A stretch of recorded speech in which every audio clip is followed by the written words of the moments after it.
what about the slope of horizontal and vertical lines? So we're going to briefly discuss the slope of both of those types of lines. So for horizontal lines, the slope is always 0. And for vertical lines, the slope is always undefined. Why? So remember, our slope is your rise over run, correct? Or your y over your x. So on a horizontal line, how far are you going up? So if we're starting at this point and we want to get to this point, how far do we go up to get to that point? 0. We're not going up at all, correct? But how far do we go over? So we'll just say 1, 2, 3. So our rise is 0, our run is 3. 0 divided by 3 equals 0. 0 divided by any number will equal 0. So a horizontal line will always have the slope of 0. What about a vertical line?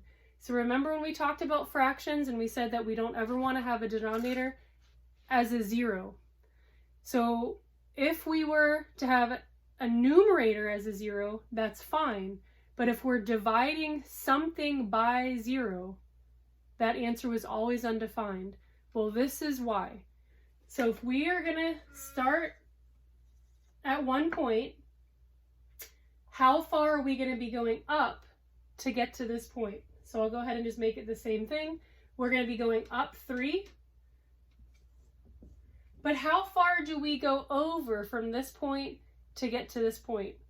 We don't go over at all. So because the slope of a vertical line is all slope, it's completely up, we can't really define the slope of a vertical line using a fraction because we're not actually having any run. We're not actually going to the right at all for a vertical line.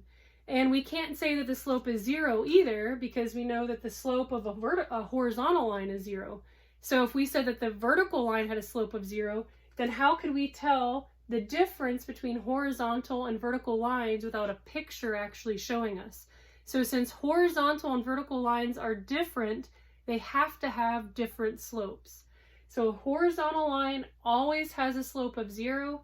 A vertical line always has a slope of undefined because we can't really put that slope into a fraction to represent what it looks like.